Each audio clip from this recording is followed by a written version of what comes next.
Sejahtera di dalam Yesus Kristus. Bapa dan Ibu, saudara yang kami kasihi di dalam nama Tuhan Yesus. Saat ini kami berada di kota Gunung Situli, tepatnya di gedung Gereja Pentakosta Indonesia Sidang Lasara Orahua Samadaya Gunung Situli, bersama dengan hamba-hamba Tuhan. Yang pertama, Bapak Pendeta T.H. Harepa, Koordinator Pembantu Umum Wilayah Nias. Yang kedua, Bapak Pendeta Fatkulu, Pimpinan Sidang Gereja Pentakosta Indonesia Lasara Orahua Samadaya Gunung Situli. Dan juga bersama dengan Bapak Guru Berkat Hulu, hamba Tuhan juga yang melayani bersama dengan Bapak Pendeta Fatkulu. Di hari yang Tuhan perkenankan kami boleh hadir dalam keadaan sehat, meluangkan waktu bertemu dengan hamba-Nya. Sepengetahuan kami dan kami amati, beliau adalah salah satu sosok hamba Tuhan yang sangat sungguh-sungguh bertekun luar biasa dengan tulus melayani Tuhan. Dan tentunya hari ini, dari kesaksian, panggilan, dan pelayanannya, kita rindu untuk mendengarkannya. Sebab dari kesaksian itu kita akan mendapatkan berkat-berkat sebagai motivasi pelayanan bagi kita untuk tetap bekerja, semangat terus melayani Tuhan. Untuk itu kami sapa Bapak Pendeta kami, Bapak Pendeta Fatkulu. Haleluya, haleluya. Kami ingin mendengarkan kesaksian dari Bapak. Tahun berapa Bapak mulai melayani Tuhan, dan bagaimana Bapak bisa bertobat dan masuk aktif dalam pelayanan di organisasi Gereja Pentakosta Indonesia. Dan silahkan Bapak mungkin dengan leluasa menjawabnya berbahasa Nias. Nanti Bapak Pendeta T.H. Harepa akan bisa menerjemahkannya secara luas kepada kami sekalian. Dipersilakan Bapak. Jadi sebelum masuk ke Bapak Pentakosta tahun 1970, jadi yang udah mencisai tahun telah itu mengunci tahun dan langsung jangan kepada lainnya dibawa ke rumah. Jadi setelah nung arara kami so air ya ada waktu ko dinas itu ibu menipu masuk ke Bapak Pentakosta. Ini itu bangga. Jadi latih kuliah lulusan atau pergi ke Bapak Pentakosta. Di mana tahu cara serbanya. Jadi di mana itu kita apa nama masuk ke Bapak Pentakosta harus hati-hati kan. Bui koyak kulit.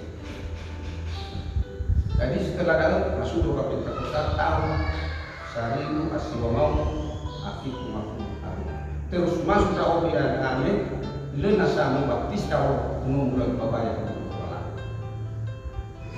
Ini kan ada ibu saya kepada tahun kita amanat pendeta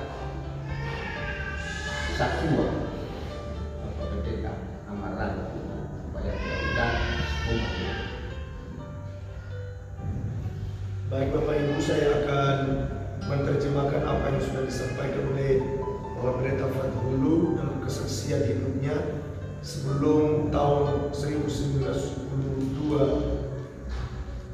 berada di gereja atau di organisasi gereja yang lain sebelum masuk di Gereja Pentakosta Indonesia. Dan di tahun 1992 baru Tuhan menangkap dia dan berkeinginan untuk masuk di Gereja Pentakosta Indonesia dan sebelumnya diminta izin kepada orang tuanya, kepada mamanya sendiri, dan mamanya juga mengizinkan. Walaupun saudara-saudaranya melarang dia, tetapi mamanya mengizinkan untuk masuk di Pentakosta. Tetapi mamanya berpesan kalau masuk di Pentakosta harus hati-hati karena memang itu jalan yang terbaik. Tapi setelah itu, sebelum Bapak Pendeta ini dibaptiskan, dia sudah melakukan pelayanan pemberitaan Injil.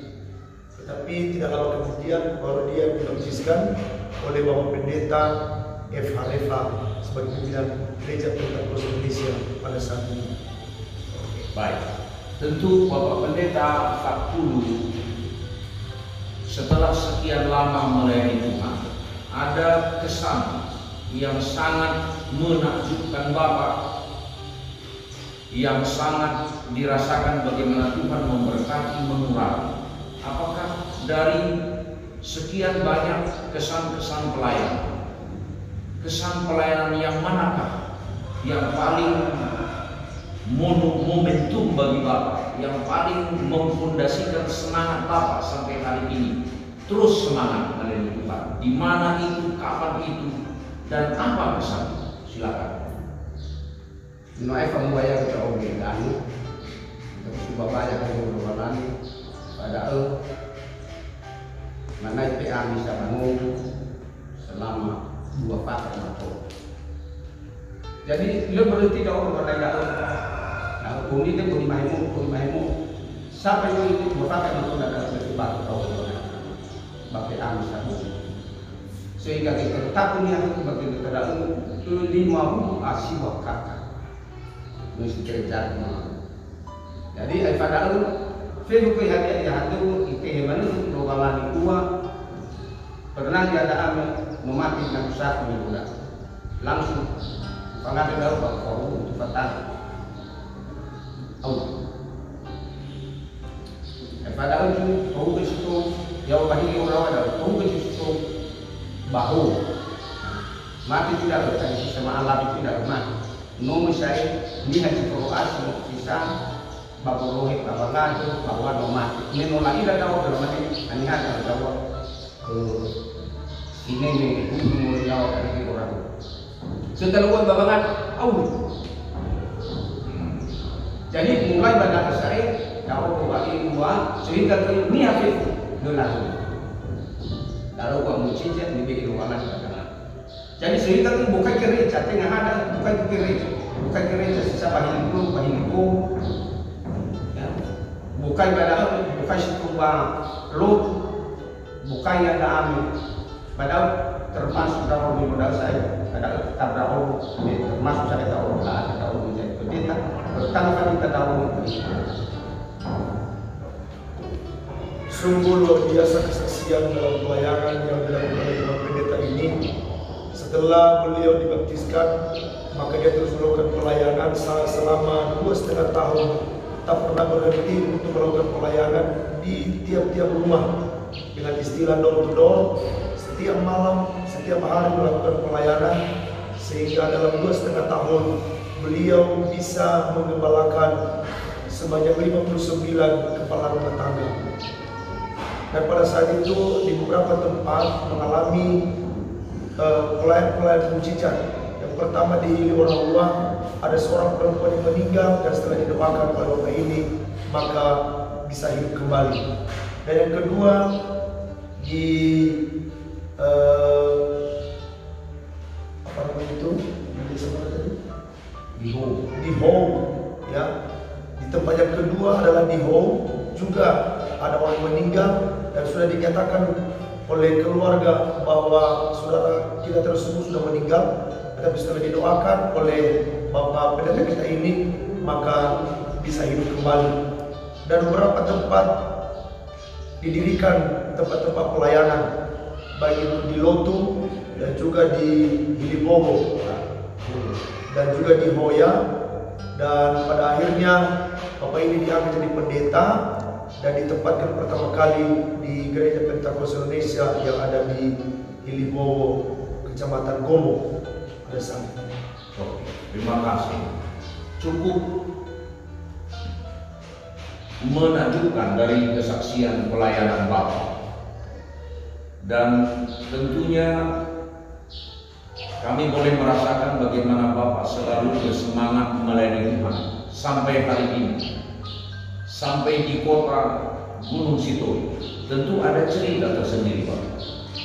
dari kampung halaman sampai ke Gunung Sidoli, dan hari ini bisa anak terkasih Bapak Guru berkat juga ini akan menjadi calon pendeta yang Bapak muridkan meneruskan pelayanan. Coba mungkin boleh ditambahi sedikit lagi cerita bagaimana Bapak akhirnya membangun gereja yang cukup indah ini, bahkan sedang proses pembangunan di lantai atas dengan balkonnya.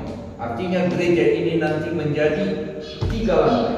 Lantai pertama nanti menjadi kantor dan ruang doa, dan lantai 2 menjadi ruang gereja dan juga balkon. Diharapkan tahun 2021 akan selesai, tapi masih membutuhkan dana yang cukup banyak. Kami percaya Tuhan buka jalan untuk ini semuanya. Tapi untuk itu silakan Bapak, bagaimana Bapak sampai hari ini, sampai di Gunung Sidoli ini boleh melayani dari kampung sampai ke kota ini.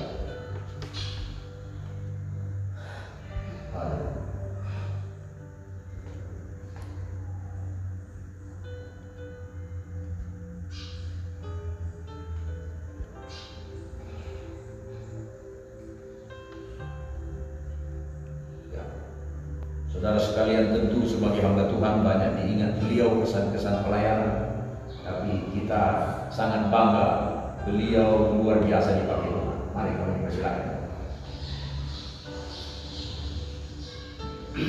Dengan minta Allah bersedia, utara itu pertama kerja sesama kami. Jadi belum agunan. Jadi tetap ada ambil jauh itu pertama ada mujizat yang disebut oleh itu.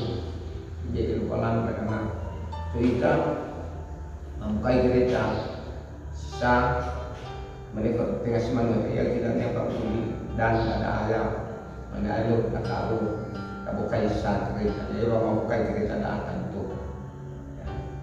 Jadi dengan itu cara tiada bang hak ada itu cara bersama tadi tak lupa setiap dia ada ambil suri pengadil kepada Allah itu di ruangan tengah luar akabu dua itu pengadil sehingga sama saya kafir sahabat Allah beberapa kali masuk ngomongnya yang dalam kerja itu ruangan ini pada suki penia ibenya sisa 2 pak lu mengabuli badan setelah itu kan bapak kepada ambil ada nak film itu kepada mereka mengabuli kita usia tahun kita sabar fiat info. Ay pada soju ada banyak memang dia pada semua orang ini kisah pada dua bawa dok ni menikah ada orang itu pada itu ni rumah apa itu dua bawa dok ini pada sana mau balang mau siapa kerja mau siapa kerja jadi kalau pengatur dalam kerja mengalami dapat menjadi apa pada umumnya tempat berkuat jadi sehingga menggunakan media saya dan saya tahu kalau spesifik jalan menggunakan berarti hilang media dalam ruang mujizat lebih luang sehingga apabila mamani ada berarti sebenarnya dalam memang apa cerita kusadi ada ia dalam batin menuju pada dulu tetapi tengah di mana dia tetapi harus balang pada dulu bukan mau full pacet usaha ada yang dari apa cerita kusadi menu apa dah aku minta macam dia wadah karena korban ini harus balang hanya fokus ya dah macam kusadi dah kita balik fokus itu apa itu hanya anak juta ya jadi ibaratnya itu tidak obok harus balang dibangun jadi datang yang dah ambilan jadi yang tidak saya dah sebagai kesaksian bagi para itu bahasa badaan itu lalu balang tidak maafin ilmu menjaga juga tak boleh kalau ilmu membagi KP mas banyak kena isu umur bang Islam so juga umur badan mengira badan sangat mengira jadi mungkin ilah lalu balang itu ada atau macam itu saja kira-kira ini nah itu balang itu tidak sebagai ya tahun 2000 sarat tetapi balang tidak sebagai kekayaan ya jadi berpikirnya merupakan dulu ada yang baik itu mah betul apa itu syariat ya nabi itu makai anak teman apa ya jadi punya bantuan ikhlas jadi percaya tidak bawa ulang dengan sebagai saja dengan tidak atas. Tapi karena firman aku harus dipakai. Jadi boleh di mana? Sesuai dengan kebenaran firman Tuhan yang mengatakan bahwa rencanamu bukan rencanaku, karena rencana Tuhan adalah rencana yang terbaik. Demikianlah yang terjadi dalam kehidupan pelayan Bapak Pendeta kita ini, yang pada awalnya melayani di daerah pelosok, di daerah Komo, di Bia Selatan, tetapi setelah melakukan tugas pelayan dengan sungguh-sungguh, maka Tuhan menuntun hambanya untuk melebarkan sayap pelayanan sampai di kota Gunung Stoli. Dan demikian juga di kota Gunung Stoli melakukan pelayanan pemberitaan firman Tuhan dan juga menyatakan mujizat-mujizat Tuhan dalam pelayanannya. Dan pada awalnya mereka beribadah di lantai 3 rumah orang tuanya. Pada saat itu di Jalan Milam di daerah Tabita pada saat itu. Tetapi ketika sudah tidak muat lagi karena banyak orang yang mengikut, maka rencana dipindahkan di lokasi gereja yang ada sekarang ini dengan menggunakan uang 6 juta saja, sehingga bisa menggerakkan seluruh jemaat untuk membantu pembangunan gereja hingga sampai saat ini. Mujizat demi mujizat selalu terjadi dalam pelayanan hambanya. Ada orang-orang yang terpenjara ketika didoakan oleh Bapak ini dilepaskan. Ada orang-orang yang berpiutang setelah sekian tahun tidak dibayar-bayar dan didoakan oleh Bapak ini, maka orang yang berutang juga berniat untuk membayar. Dan ada yang kelahiran anak sampai 2 bulan, anak tersebut tidak menangis sedikit pun. Tetapi setelah didoakan oleh Bapak ini, maka anak yang sejak lahirnya selama 2 bulan tidak menangis, baru menangis setelah didoakan oleh Bapak Pendeta. Semua itulah mujizat dari dikehendaki oleh Tuhan, dan itulah yang menyebabkan banyak orang yang datang untuk beribadah bersama-sama dengan hamba-hamba Tuhan yang ada di tempat ini. Itu saja kesaksian dari Bapak Pendeta. Dan sampai saat ini jemaat yang beribadah di gereja Pentakosta Indonesia Sidang Belas Abang Swadaya ada sekarang 184 kepala keluarga. Dengan jumlah jiwa kira-kira berapa Pak? 700. Ada sekitar 700-an jiwa yang beribadah di tempat ini. Baik, terima kasih Bapak Pendeta Fat Guru dan Bapak Pendeta T.H. Reva dan Bapak Guru Berkah. Saudara yang kami kasihi dalam nama Tuhan Yesus Kristus, lewat kesaksian yang disampaikan oleh hambanya Bapak Pendeta Fat Guru, kita dapat menyimpulkan mujizat masih ada dan terus akan ada. Sejak tahun 1972 beliau dipakai oleh Tuhan melayani luar biasa. Orang mati dibangkitkan hidup kembali dalam pelayanan beliau. Orang-orang sakit banyak disembuhkan. Bahkan orang-orang yang rahimnya tertutup juga dibukakan dan mendapat keturunan.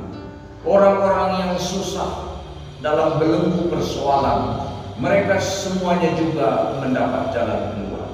Saya mengenal beliau adalah sosok yang sangat sederhana, tidak banyak berbicara. Kalau boleh saya katakan, satu-satunya pendeta di Polonia sedikit berbicara dengan manusia, sedikit berbicara dengan orang lain, tetapi banyak berbicara dengan Tuhan, sehingga Tuhan pakai dia luar biasa.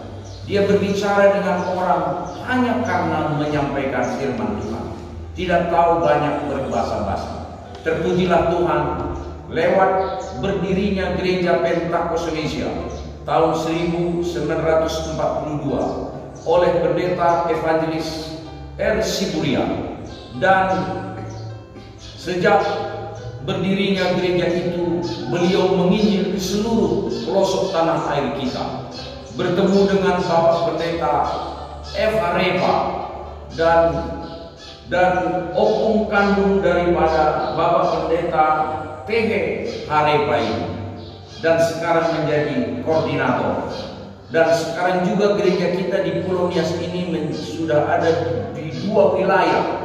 Lebih 100 gereja di wilayah Nias Induk dan lebih 150 di Nias Selatan.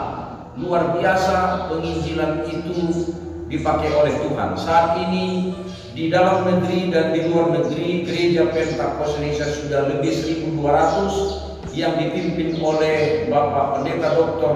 Reverend Hasimurian MDin.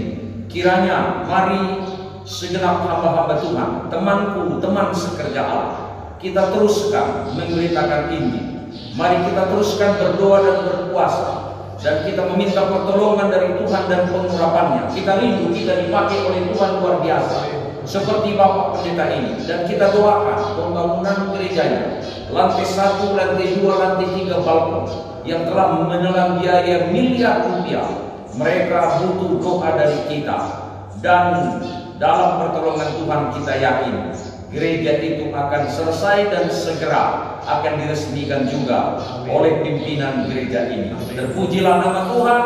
Tuhan Yesus memberkati kita sekalian. Puji Tuhan. Haleluya, haleluya, haleluya. Amin.